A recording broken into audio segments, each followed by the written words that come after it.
परम पूज्य अघोराचार्य महाराज श्री पूज्य गुरुदेव जी महाराज जी के श्री चरणों में मैं नमन करते हुए अपने विचार को व्यक्त करूंगा। सामने बैठी और दूर दराज से आए हुए सभी श्रद्धालु भक्तगणों के चरणों में मैं प्रणाम करता हूं। जैसा कि आप सभी लोग जानते हैं, अभी काफी विद्वज्जन हमारे वरिष्ठ लोगों ने अपने विचार को यहाँ व्यक्त किया कि आज परम पूज्य अघोराचार्य महाराज श्री बाबा कीनाराम जी सरकार की यह 425वीं लोलाट षष्ठी का ये पावन पर्व है और हम सभी बड़े सौभाग्यशाली हैं, क्योंकि कहा गया है कि इरादे रोज बनते हैं, बनकर टूट जाते हैं। बाबा कीनाराम स्थल वही आते हैं जिन्हें परम पूज्य बाबा कीनाराम जी बुलाते हैं। समता, समानता, सहजता, सरलता, समदर्शी, सभी को एक सूत्र में और एक मुट्ठी में बांधकर चलने वाले हम सभी के बाबा जी हैं।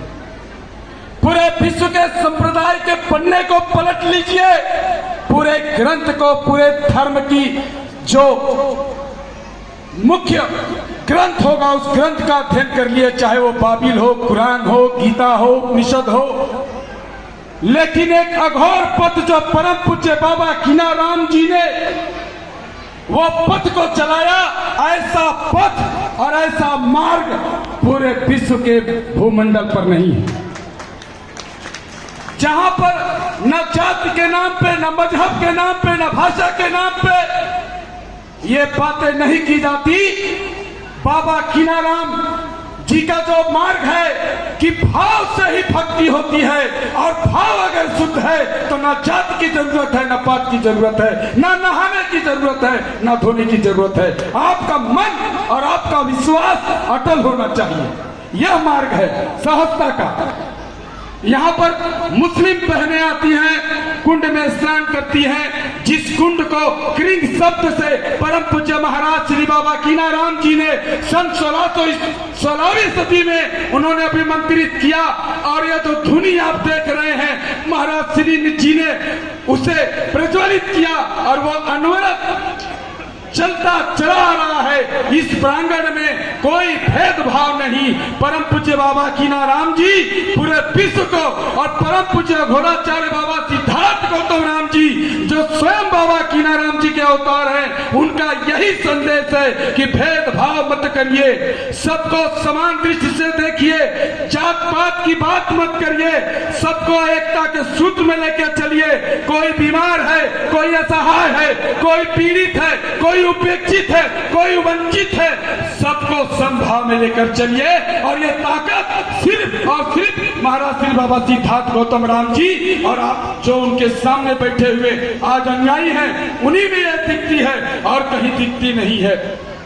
और मैं आप लोगों से गुजारिश करूंगा कि आज की जो इस देश की जो विषमताएं फैल रही हैं, जैसा कि हमारे चाचा जी ने कहा कि हमारी जो भारतीय संस्कृति है उसका हनन हो रहा है। टीवी सीरियल के माध्यम से, फिल्मों के माध्यम से, मोबाइल पर डाउनलोड न जाने कितने ऐप है जो ये दिन भर यही दिखाया जाता है कि सास का बहू से कैसे लफड़ा होगा, बहू का ननद से कैसे झगड़ा होगा।